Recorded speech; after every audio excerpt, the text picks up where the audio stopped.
Damos a todos la más cordial bienvenida. Es un reencuentro después de el verano español, el invierno, que algunos ya estáis entrando en la primavera, nosotros en el otoño.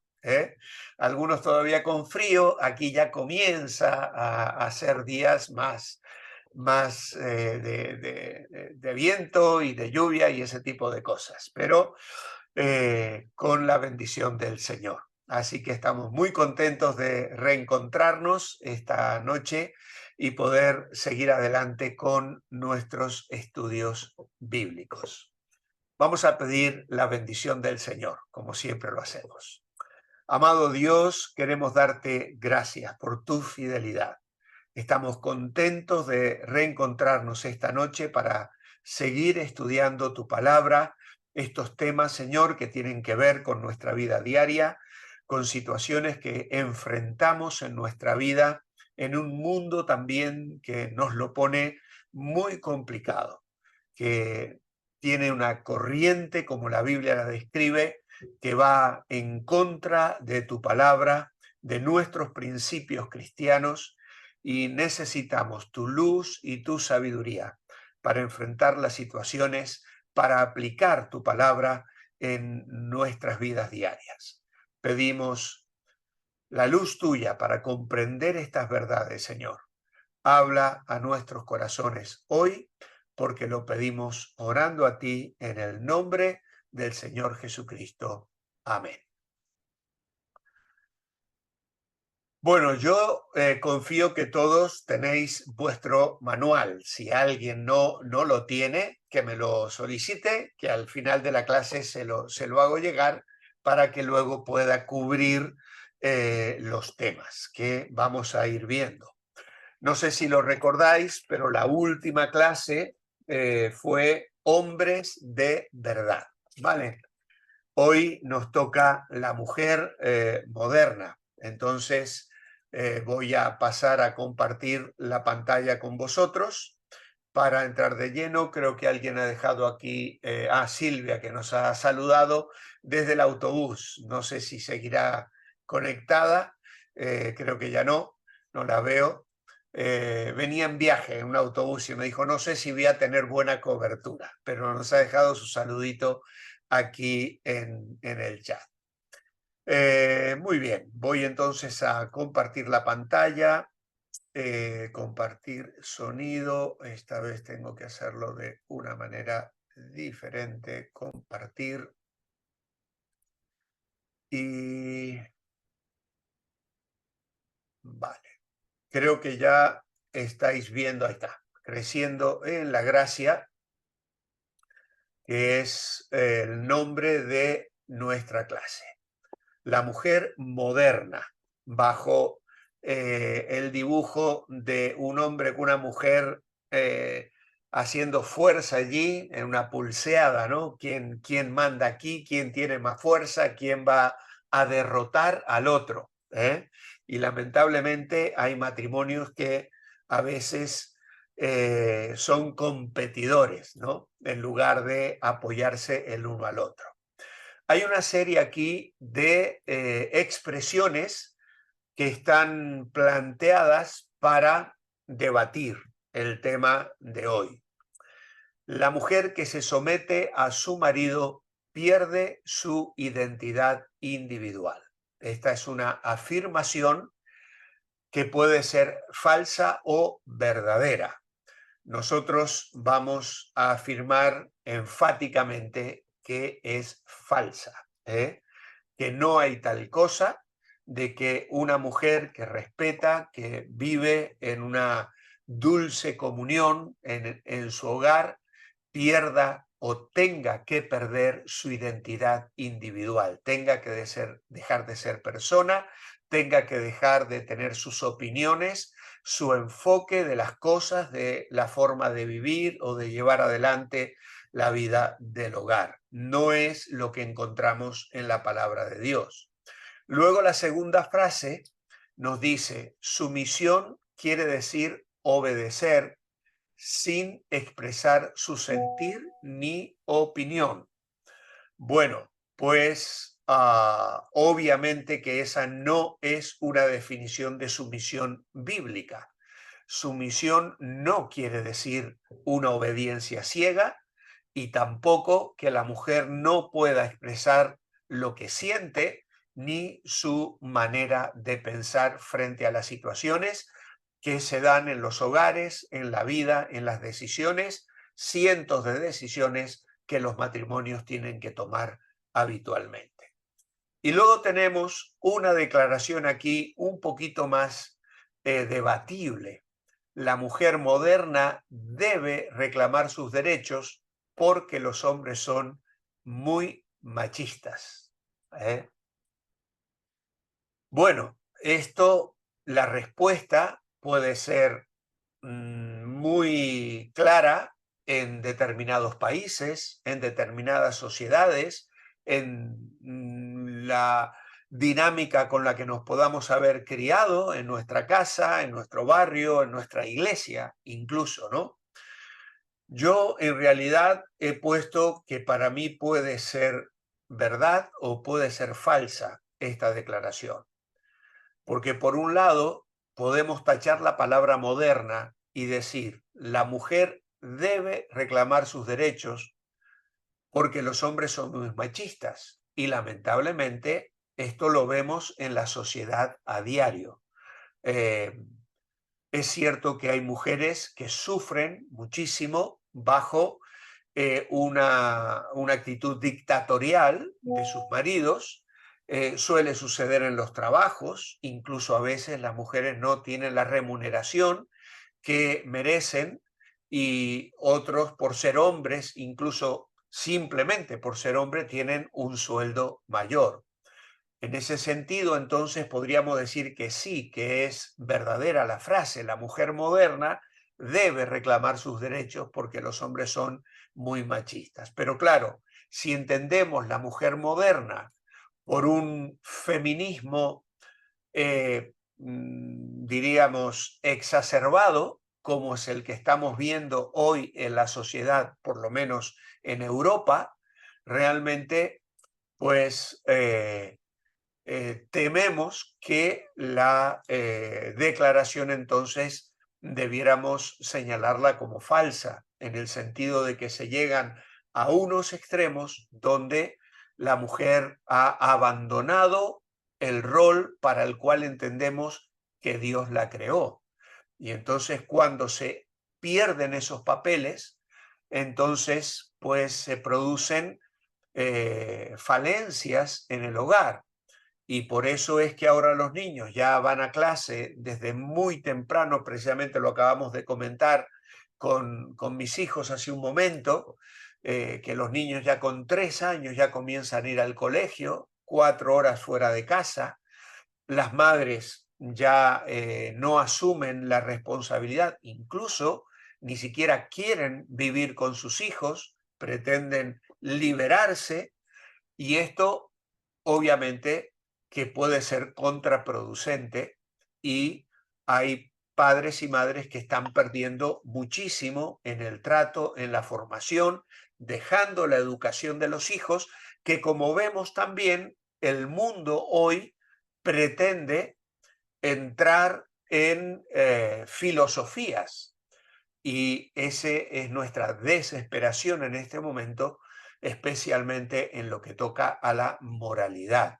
porque desde las altas instituciones del mundo, de los gobiernos europeos, de la ONU y de todo esto, están presionando para que eh, las familias puedan influenciar menos y ellos se acreditan un derecho que entendemos no les pertenece, que Dios lo ha puesto en las manos de los padres, en la familia y en el hogar. Y en ese sentido vivimos en una época realmente complicada. La controversia que nos presenta el tema de hoy. Cuando hablamos del papel de la mujer, surgen dos puntos de vista muy distintos. Tradicionalmente, la mujer ideal es pura, sufrida, sumisa, pasiva, mártir incluso que se sacrifica por su familia. Tradicionalmente se define más por su rol de madre que esposa. Su identidad gira alrededor de su familia. En contraste está el concepto de la mujer moderna, liberada e independiente. Defiende sus derechos, controla su propio destino y tiene su propia vida independiente de su marido y de su hogar. Hemos estado valorando incluso que nos llegan noticias de matrimonios muy modernos, donde cada uno maneja su dinero, cada uno tiene su cuenta bancaria, incluso a veces ni siquiera el otro sabe lo que su cónyuge tiene de saldo en su cuenta, ¿no? Nos parece realmente algo extraordinario, ¿no? Y no bueno, por supuesto, ¿eh? Entonces, ¿cuál de los dos representa el patrón bíblico? ¿O es que hay otro patrón aparte del bíblico? Bueno, vamos a centrarnos entonces en el tema, la mujer bíblica.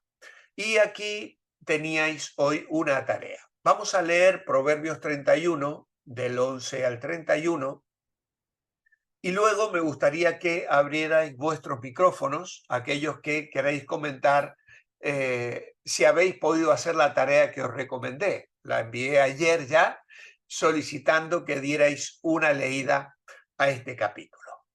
Dice así: la mujer sabia edifica su casa, mas la necia con las manos la derriba.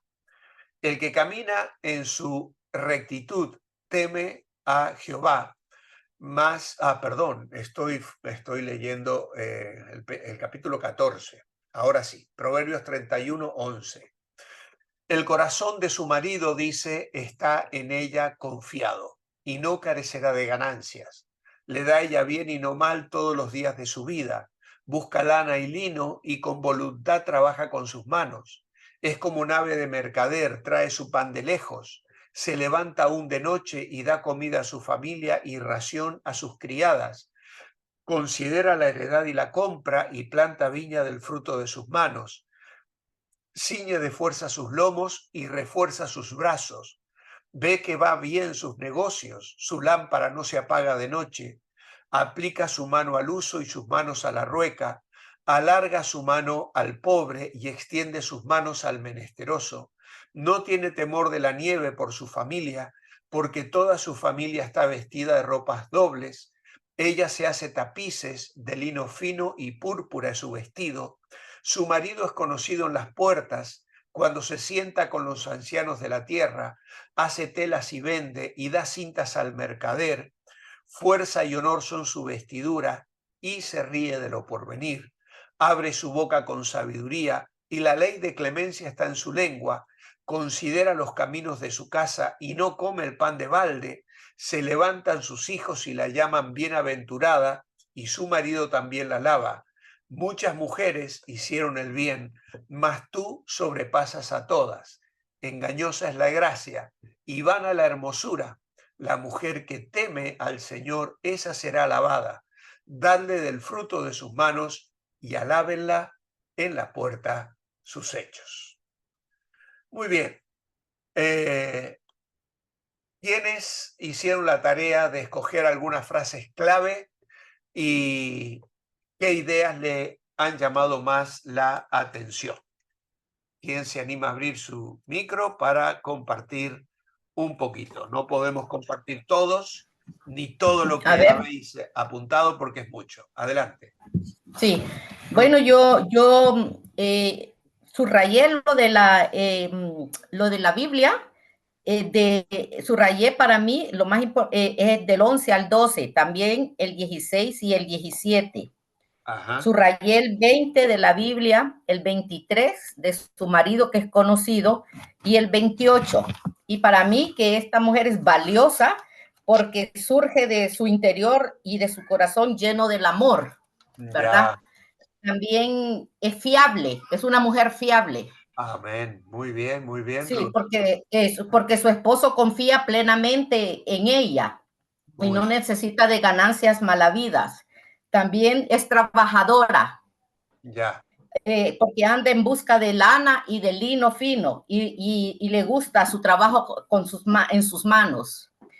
Muy bien. Es buena administradora también, Ya. porque es decidida y se ciñe la cintura y se presta para el trabajo. Es generosa porque tiende la mano al pobre y da buen ejemplo porque ella tiene un buen corazón y también es temerosa al Señor, porque aquí en el versículo dice, la mujer que teme al Señor, esa será alabada. Entonces Perfecto. ella le teme al Señor y es sabia por sus decisiones que tiene. Eso es lo que yo... Muy bien, Ruth, muchas gracias. Muy buen trabajo. ¿Qué más? ¿Alguien más quiere mencionar algo que le haya llamado la atención?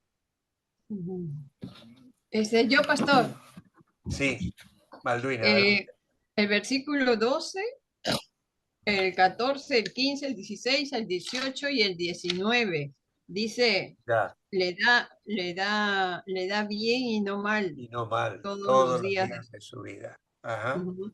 Es como nave de mercader, trae su pan de lejos, ¿no? Ya. Se levanta aún de noche, considera la heredad y la compra y también planta una viña, dice, ¿no? Esta mujer no descansa, ¿no? Parece que su día tiene 38 horas o no, 48, ¿no? En lugar de Ajá, 24. sí, Tremendo, ¿eh? se va, ve que va bien sus negocios, ¿no? Sí. Y aplica su mano al uso y su mano a la rueca, ¿no? Recuerdo mucho porque mi abuelita usaba Ah, muy bien. estos aparatitos. Es Y interesante. entonces, acá, lo que me ha llamado la atención es que se nota que es una mujer inteligente, previene el peligro, muy Ya. trabajadora. Cuando habla, bueno, habla con mucha sabiduría eh, a los que le rodean, ¿no? Qué Eh, bueno. Eso es esa, muy esa, interesante lo que estás diciendo. Habla con sabiduría, ¿no? Qué sí. bien. Y es admirada por su esposo, por sus hijos, Ya. y es una mujer que teme al Señor, respeta y honra a Dios. Vale. Muy bien. Muy bien, fantástico. Creo que los resúmenes que Ruth y Malduina nos han dado son muy, muy completos. Creo que es difícil encontrar algo aparte de lo que ya han mencionado. No sé si alguien cree que hay algo que no se haya señalado y lo quiere decir. Pastor, a mí también, entre todas esas que nombraron mis hermanas, a mí me gustó la 27b, donde dice, y no come el pan de balde, que no es una mujer ociosa. Ya, claro. Ese me llamó la atención, que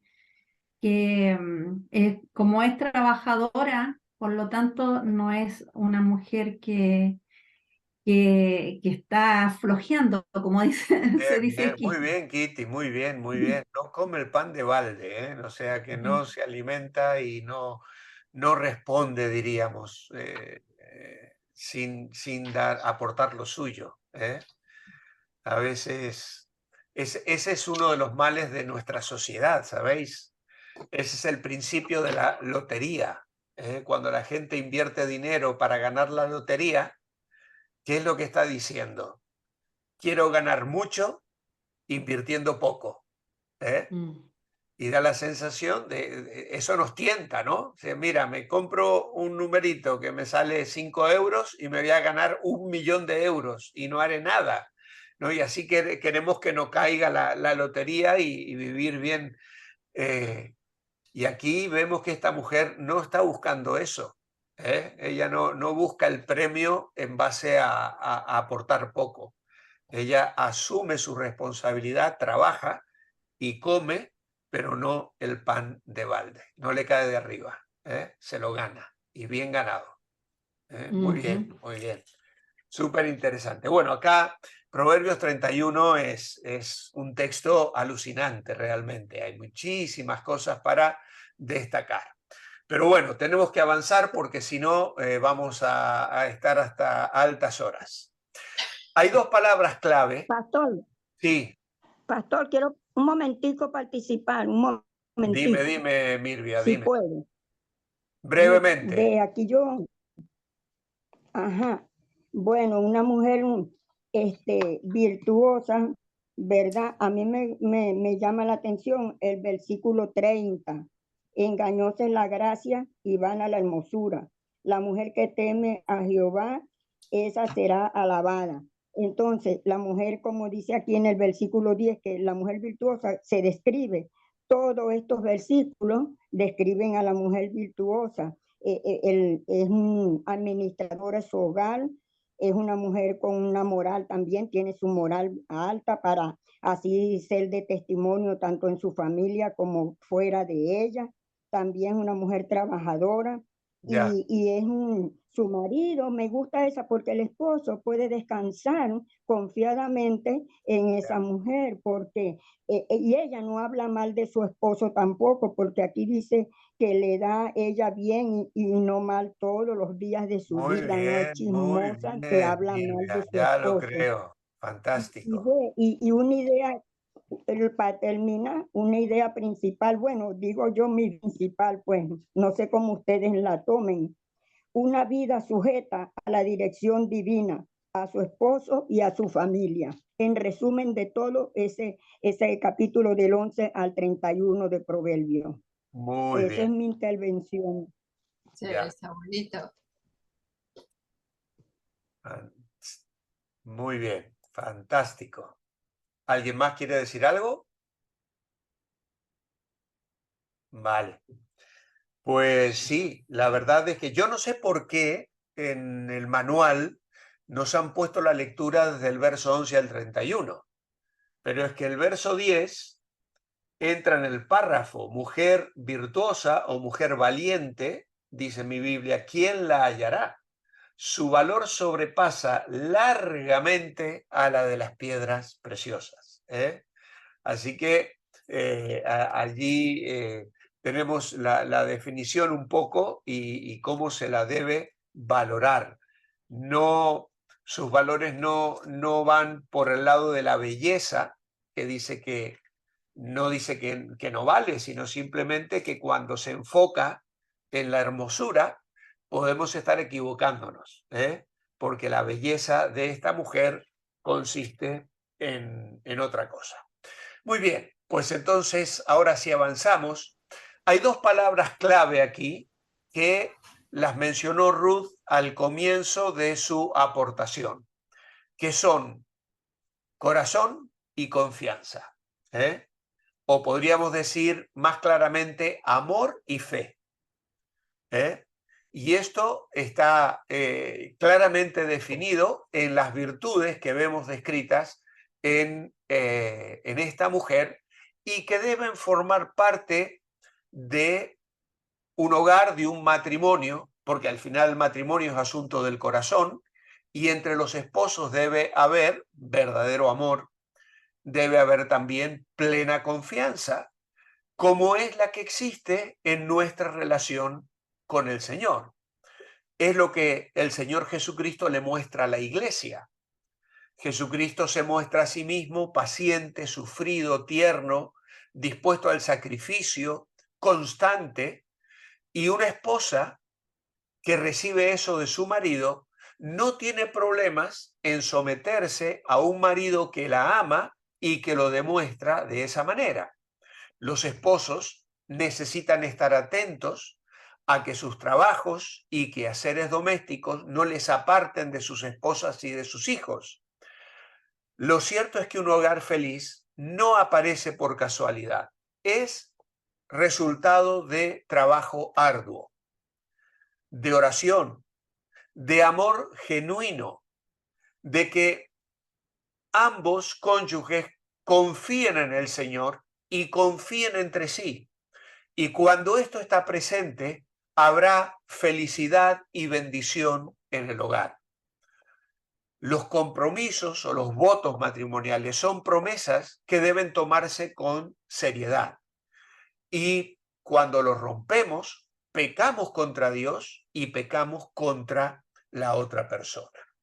Ahora bien, entrando en el tema del punto 2 de nuestro manual dice, ¿cómo puede uno recibir elogios? Bueno, pues esta mujer, nos dice el verso 30, es una mujer que teme al Señor. Dice, la mujer que teme a Jehová, esa será alabada. Y este es el secreto de su vida. Teme a Dios, y como teme a Dios, obedece su palabra. Procura obedecer la palabra de Dios. O como digo todos los días, se mantiene bendecible. Es una mujer que procura mantenerse bendecible porque vive en el temor de Dios. No cabe duda de que se levanta temprano, de madrugada, para meditar en la palabra, para orar, orará por su esposo, orará por sus hijos, y esto desarrolla en ella una belleza interna que aunque el cuerpo exteriormente vaya cambiando, vaya envejeciendo, la belleza interior va a ir aumentando. Y entonces su alabanza viene de Dios. Por eso hemos puesto aquí, ¿cómo puede uno recibir elogios? Con temor de Dios, con temor de Dios. Cuando yo recibo la alabanza de alguien, pero la recibo en el temor de Dios, no me voy a estar colgando medallas ni poniéndome coronas. Voy a reconocer que es la gracia de Dios obrando en mi vida. Y así podré ser una fuente de bendición para todos los demás. ¿Cómo alaba a Dios a esta mujer? Pues bendiciendo sus trabajos y su vida, el fruto de su vida la alabará. Sin duda va a cosechar vida eterna, porque ha sembrado para el espíritu y no para la carne, un tema que luego Pablo va a desarrollar en la epístola a los Gálatas. Incluso se nos dice aquí que su esposo e hijos también se levantan y la alaban. ¿Cuánta necesidad hay en la actualidad de esposos e hijos que muestren constantemente su aprecio tanto por la esposa como por la madre que tienen y que hace el hogar? Lamentablemente, uno de las grandes debilidades en muchos hogares es que los miembros de la familia dan todo por sentado y no expresan gratitud.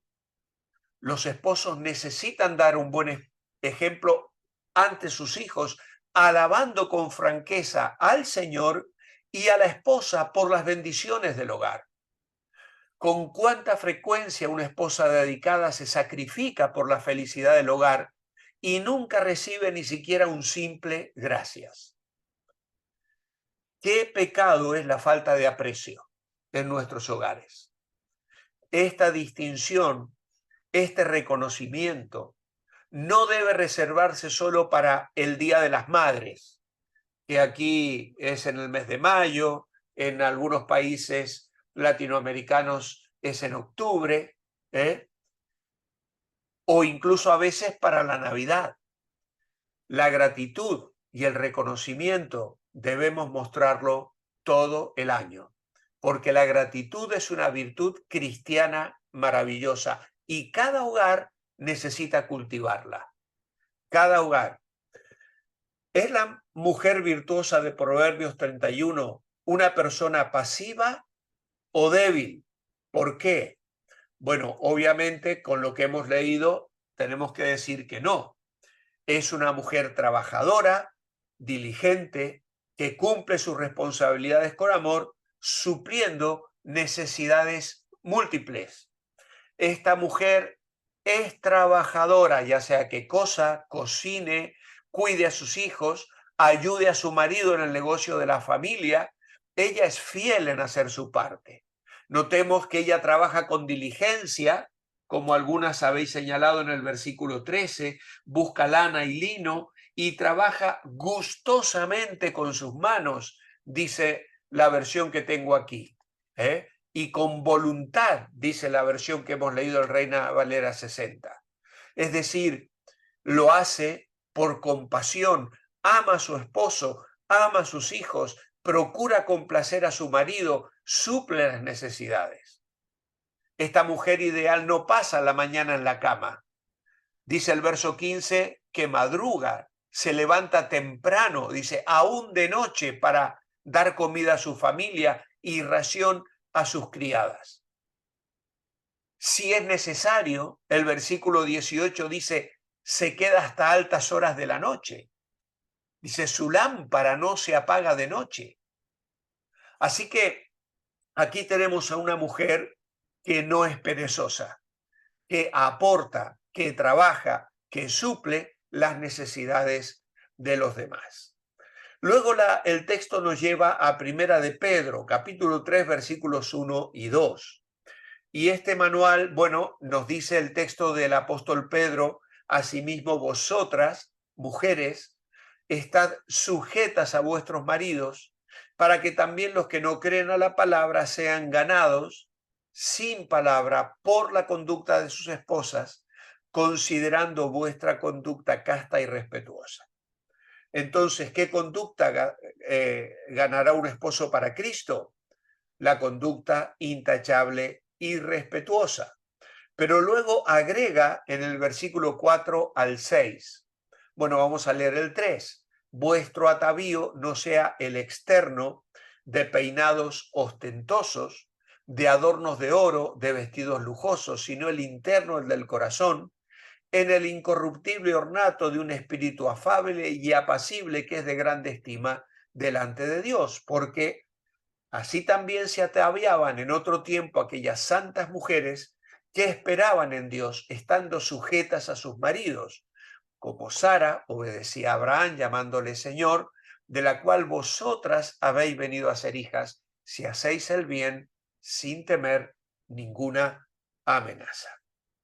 Así que el texto nos habla entonces de la mujer que gana a su marido no por una presión insoportable de repetir y repetir y repetir. Lo hace sin palabras, mostrándole honor y respeto. No lo debe hostigar, no le debe predicar, sino vivir una vida devota que llevará que su esposa sea ganado para Cristo, incluso sin palabra, sin argumentos, sin predicación ni alegatos, porque aquellos que están cerca nuestros observan nuestra vida y si reflejamos a Cristo, podremos ganarles para Cristo.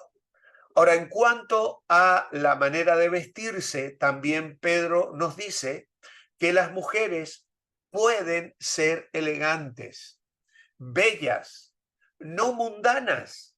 Para ello deben tener decoro y no vestirse de forma ostentosa o sensual. Es decir, su conducta debe ser pura, su atención debe centrarse en la persona interior y no en la apariencia externa. Por supuesto que Pedro no prohíbe que las mujeres usen joyas. Ojo, que hubo y hay incluso en la idea hoy iglesias donde prohíben a las mujeres colgarse un collar, ponerse un arete, incluso usar cualquier tipo de maquillaje. Yo he sabido de iglesias donde prohíben cualquier tipo de maquillaje, porque claro, como dicen que Jezabel se pintaba los ojos, entonces cualquier mujer que se pinta un poquito o se pone un poco de sombra en los ojos ya está pecando. Ese es un extremo legalista que no tiene nada que ver con lo que el apóstol Pedro y lo que Pablo también en otro lugar va a decir acerca de los peinados ostentosos. Pedro aquí quiere decir que no haya peinados exagerados, porque en aquella época la gente de la alta sociedad entretejía decoraciones de oro y cosas por el estilo. Los vestidos, Pedro se está refiriendo a ropas decorativas en particular, es decir, que no sean cosas adicionales o extravagantes que llaman la atención. En este sentido, la mujer cristiana puede ser bella, puede vestirse de una forma santa y atractiva sin ser mundana. Es más, las modas ostentosas que a veces el mundo acostumbra incluso puede abochornar a una mujer cristiana, porque lamentablemente hoy en el mundo a veces hay una manera de vestir que es sensual. Y cuando la vestidura es sensual, está mandando un mensaje que puede ser provocativo. Pero ese es otro tema que ya hemos hablado en algún momento acerca del sexo y ya hemos aclarado que Dios creó el sexo y Satanás creó la sensualidad. Y entonces, como mujeres, las que me estáis escuchando, seguramente sabéis que si os vestís de una manera provocativa, pues estáis enviando un mensaje que, como hemos dicho cuando estudiamos también Tesalonicenses, provoca deseos que no se pueden satisfacer bíblicamente. Entonces, hay una manera de vestir que es bella, que hace que la mujer se presente de una manera hermosa, que honre a su marido, que luzca la belleza que tiene y que de ninguna manera la Biblia prohíbe que la mujer se adorne y se vista de una manera agradable, pero lo que estamos distanciándonos es de aquellas cosas que el mundo a veces propone, que hoy vemos en cualquier revista, en cualquier revista deportiva. Yo me gusta mirar los deportes y siempre veo que en medio de todo hay artículos donde aparecen mujeres con poca ropa, etcétera, etcétera, ofreciendo o sugiriendo cosas que sabemos que incitan al pecado. Así que esta es la gran diferencia. ¿Qué es lo que produce belleza? Pues el carácter, el temor a Dios son la real belleza interior. La verdadera belleza viene desde adentro, dice Pedro, y usa a Sara, la esposa de Abraham, como ejemplo, que ya la Biblia misma lo dice, era una mujer hermosa. Incluso hubo varios reyes que trataron de quitársela a su marido, incluso ya sabemos lo que llegó a Abraham a hacer y decirle, mira, di que eres mi hermana porque si no me van a matar a mí para obtenerte a ti, ¿no? Un artilugio que nunca le salió bien, por supuesto, porque era una mentira, una falta de fe en Dios, en fin. Ahora, ella llamaba a Abraham mi señor, no significaba que era una esclava. Simplemente era una expresión de sumisión basada en el amor. Cuando una cristiana es fiel al Señor y a su esposo, nunca tendrá temor de lo que pudiera pasar, porque Dios gobernará en su hogar y en su vida. No se siente que va a vivir bajo amenazas. La palabra amenazas que utiliza Pedro aquí cuando dice sin temer ninguna amenaza, en el original es la palabra terror. Y una mujer cristiana, obviamente, no va a experimentar esto casada con un hombre que teme al Señor. Obviamente, a veces hay situaciones diferentes donde mujeres cristianas están bajo presión, de hecho las he conocido yo, de hombres que no han confiado en Cristo y se han opuesto a su fe, y entonces ellas han pasado por momentos muy difíciles.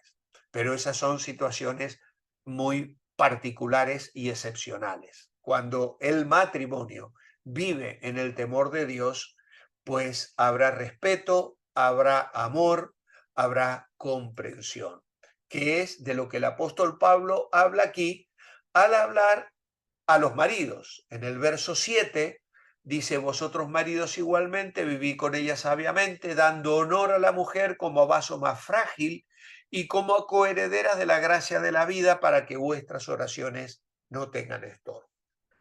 ¿Qué significa esto? ¿Que ella es inferior? No, ella es igual en Cristo. No hay inferioridad espiritual. Pero lo que la Biblia está reconociendo aquí es que la mujer necesita protección, provisión y fortaleza. Eso es lo que la Biblia dice al decir que ella es vaso más frágil. En casa hay situaciones donde mi mujer me pide a mí que haga ciertas cosas. Otras veces con el tema del coche, por ejemplo. Tengo yo que asumir ciertas responsabilidades que ella, ir al mecánico, hacer ciertas cosas, las hago yo. ¿Por qué?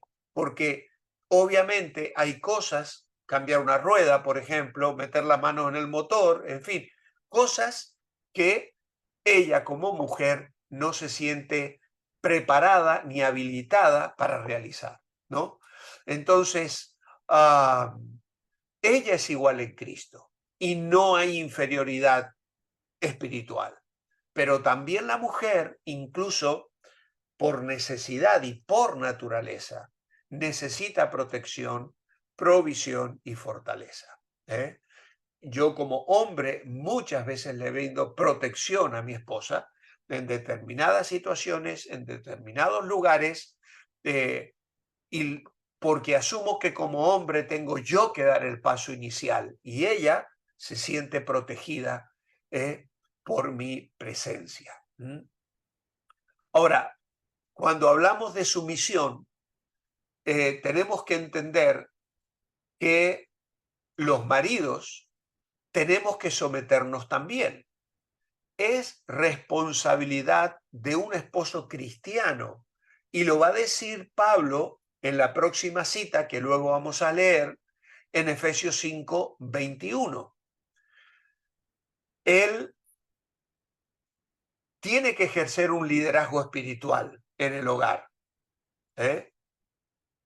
pero se debe someter espiritualmente al cumplimiento del deber amoroso de ser sensible a las necesidades, a los temores y a los sentimientos de su mujer. En otras palabras, un esposo cristiano tiene que subordinar sus necesidades a las de su esposa, bien sea cristiano o no. Y Pedro llama la atención especial sobre la consideración, la caballerosidad y el compañerismo, porque es vaso más frágil. Aunque delante de Cristo es igual en todo y no hay inferioridad espiritual por ser mujer, cosa que Pablo deja muy claro en Gálatas 3:28, sí es más débil en otros sentidos y necesita protección, provisión y fortaleza de parte de su esposo. El mandato en Efesios 5, 21 al 24, que yo vuelvo a decir, no sé por qué en el manual no han puesto el versículo 21, pone versículo 22 al 24, pero Efesios 5, 21 dice, someteos unos a otros en el temor de Dios. Y comienza con las casadas, pero el llamado es a ambos. Ambos tienen que experimentar lo que vamos a poner en el blanco aquí, mutuo sometimiento. Y en el verso 33, amor y respeto. Dice allí, someteos unos a otros en el temor de Dios. Las casadas estén sujetas a sus propios maridos como al Señor, porque el marido es cabeza de la mujer, así como Cristo es cabeza de la iglesia, la cual es su cuerpo, y Él es su Salvador. Así que aquí tenemos el ejemplo perfecto, hermanos, cuando hoy el feminismo quiere discutir acerca de la posición de la mujer en el hogar y el hecho de someterse. Encontramos aquí que la sumisión de la mujer a su marido es la misma sumisión de la iglesia a Cristo. Y así como la iglesia está sujeta a Cristo, las mujeres lo están a sus maridos. Pero Cristo se somete a la necesidad de la iglesia y se consagra a ella como su Salvador. Así que eso hace que nosotros como hombres tengamos también que someternos a nuestras esposas.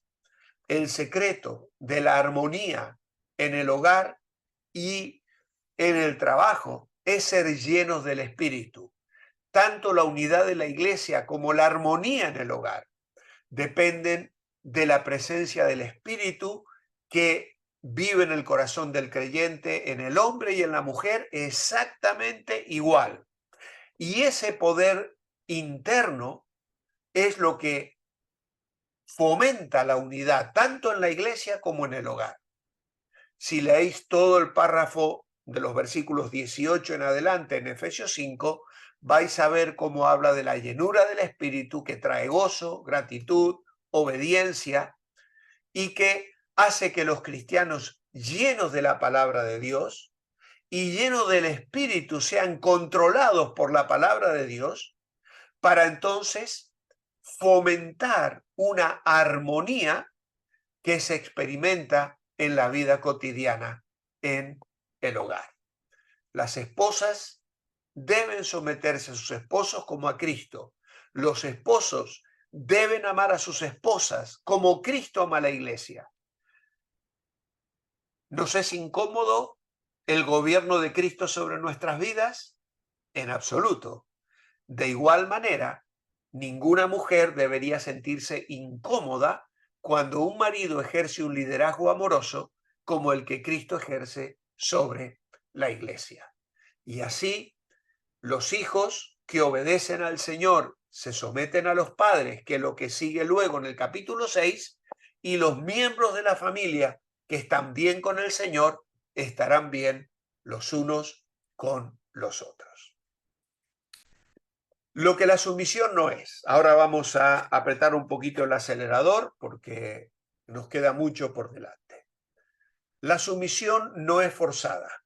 Ella decide someterse, no por temor ni por obligación, sino por obedecer a Dios y traer armonía al hogar. Si es forzada, no es sumisión, sino esclavitud. Y las vidas de ella y de su marido se llenan de frustración y amargura. No significa que ella es inferior ni que vale menos. No prohíbe que ella piense por sí misma o que exprese sus ideas, necesidades y sentimientos. No es una licencia para que el esposo abuse de ella. La Biblia manda al esposo amar a su esposa como Cristo nos ama. Un esposo abusivo es el que pierde, porque comienza un ciclo de reclamos y conflictos que afecta a toda la familia. Tampoco no es ser pasiva ante abusos, como alfombra para que todos, incluyendo a sus hijos, pasen por encima. Tampoco es obligada a pecar para agradar o obedecer a su marido. A veces hay maridos que pretenden que su mujer, por ejemplo, mienta a su jefe, al comercio de la esquina, a la familia, a los hijos. Pues una mujer que teme al Señor tiene que obedecer primero a Dios antes que a su marido. Pueden haber casos difíciles y muy duros, pero no estamos abogando aquí para que una mujer maltratada, incluso golpeada por su marido, se sienta obligada a someterse a él. Cuando una mujer experimenta maltrato de forma tal que su integridad física está comprometida, hermana, es el momento de salir de esa relación. Es muy triste, pero no encuentro argumentos bíblicos que obliguen a una mujer a someterse a un maltrato físico. Hace unos años atrás se presentó una mujer en mi casa, junto con mi esposa, estábamos, y ella se sacó la chaqueta que tenía puesta para mostrarnos los negrones que le habían quedado de los golpes que su marido le había dado. Ella me dijo que el médico no había querido denunciar, pero que le había advertido a ella y al marido que si eso se repetía, él iba a poner la denuncia pertinente. Cuando yo me entrevisté con el marido, lo primero que hice fue decirle, mira, la próxima vez que tu mujer venga así, yo voy a ir a poner la denuncia a la policía. Que lo sepas. Yo te voy a denunciar. Creo que la sumisión nunca implica un abuso físico. ¿Vale? Bien, perdonar, pero hay que seguir. ¿Cómo funciona la sumisión? Según Efesios 5:21, la sumisión es mutua. El hombre también se somete a ella. En este sentido, las leyes que se están haciendo hoy están protegiendo tanto a la mujer que la balanza se está torciendo. Y tengo informes de hace unos años atrás de guardias civiles que nos advertían a los pastores acerca de cómo se estaba revirtiendo la situación y ahora los maltratados comenzaban a ser los hombres, porque las mujeres se aprovechaban y ponían denuncias falsas. Por eso la sumisión es mutua. El hombre se somete, pero en amor, supliendo, amando, y la mujer, obviamente, respetando. Si la sumisión permite a los dos trabajar juntos como iguales, buscando el bien para la familia, no como competidores. Los dos ganan. Esto permite a la familia entera tener una vida tranquila que busca resolver conflictos. Luego, si el marido la ama como Cristo amó a la iglesia, sería fácil para ella someterse y serán socios iguales en el matrimonio. Si él la trata mal, es mucho más difícil, obviamente, que ella se someta. El hombre debe asumir el liderazgo en el hogar y delegar responsabilidades. Muchos hombres creen que mandan, pero muchas veces es la mujer que lleva casi toda la carga. Y ese es el problema que vamos a encontrar en la próxima página con el círculo vicioso, en el dibujito que tenemos al costado de la página. La mujer enfadada con el niño en brazos y él sentado en el sofá con el mando del televisor en la mano, ¿no? Entonces, tristemente, esto es algo que se da también muy habitualmente en muchos hogares. Hombres que no soportan a los hijos, que llegan a lo mejor cansados de un día de trabajo, estresados, agotados, no quieren saber nada del estudio, de los problemas, ni del médico, ni de nada. Quieren ver el fútbol, quieren leer el periódico y lamentablemente se desligan del liderazgo en el hogar y de involucrarse en las responsabilidades que deberían asumir. La sumisión estimula al marido a tratarla mejor y a ella tratarle a él con respeto. La regla de oro se basa en el respeto mutuo, del cual nos habla Mateo capítulo 7 y el versículo 12. Así que, como veis, el principio de sumisión bíblica es una sumisión mutua de amor, de respeto, que lleva a una convivencia feliz, en armonía, donde la presencia de Dios se hace real en la vida del hogar. La forma en que Dios lo ha planeado es realmente maravilloso. Ha pasado la hora, son las 10:30 de la noche aquí en España y nos queda la mitad de la lección. Creo que vamos a parar aquí para dejarlo para la clase siguiente. No me gustaría pasar rápidamente por los temas que son muy, muy interesantes, aunque todo gira alrededor de lo mismo, pero probablemente tengáis alguna pregunta o algún comentario que hacer. Entonces vamos a despedir la clase aquí y el viernes siguiente Vamos a retomar el tema aquí en la página 17, en la lección número 6, bajo el primer título que nos queda pendiente aquí, un círculo vicioso. Así que gracias por vuestra atención y Dios mediante seguiremos el próximo viernes.